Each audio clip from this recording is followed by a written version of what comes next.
Okay, so we're going to send a big congrats to Ryan Reynolds. The actor voted for the first time as an American citizen. There he is. He shared the news on social with a picture of him and his wife, Blake Lively. Ryan was born in Canada. Okay, so I want to go around the horn and just hear about everybody's first time voting. Erica, let's start with you. Do you remember the first time? Were you really motivated at the time, or was it just something that you did?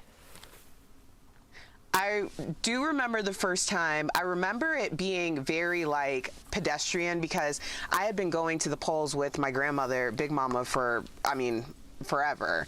So as long as I can remember. But I do want to give a shout out to my husband too, Anthony, because this was his first election that he was eligible as an American citizen. He's also a dual citizen from Canada. So it was a really big deal, and we sat down and had almost like a lunch date with voting, because it took an hour and a half for us to go through all the issues. So know your ballot, folks. Yeah. Know what's on your ballot. Anthony was reading the Declaration of Independence. He's so into it now. That's you. That's you. That's Anthony. Too. We're going to save Tori for last, Jeff, because you know Tori's first day to vote was like her prom day. This was a big day for her wedding day. What about you, Jeff? Do you remember your first time voting?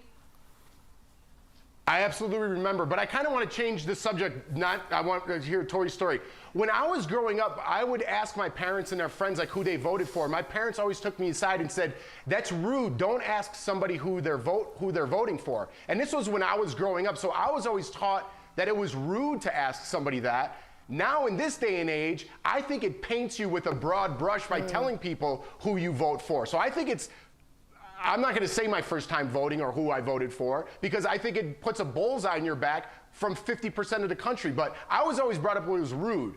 Now we could go to Tori's prom story, but I was wondering if you guys had the same thing. Yeah, we at different dinners, we would always say politics is off the table. I think things have changed since then. Maybe not, because it's at a very heightened political climate right now. But I think just knowing that you voted, right? That's the most important. And that's why you have barriers, Jeff. You're absolutely right. So no one can see who you're voting for. It is supposed to be something very personal. You're not meant to tell anyone. It just, now, you're absolutely right. It's like you either wear the MAGA hat or you have the Biden hair sticker, or nothing, and it's black and white. So it used to be a lot more discreet. So let's hear about your best day of your life. Okay, I will just say this. I will also couch it with this Big Mama thing that Erica said. I went as a baby with my mom, and I got to hold the lever and pull. And I just want to recommend to anyone out there who has a grandchild or a daughter or a son or a sister or nephew or niece, take them with you.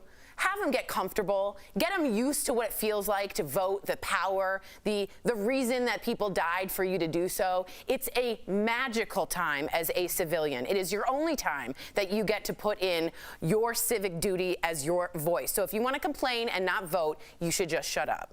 Well, that was beautifully said. Thank you so much. Except the last part. The end was so mean. I went Except too far. the end was a little rough. I ruined it. Little eraser. No, the end was the truth. Just tell the truth, Tori. Just tell the people the truth. I'm trying.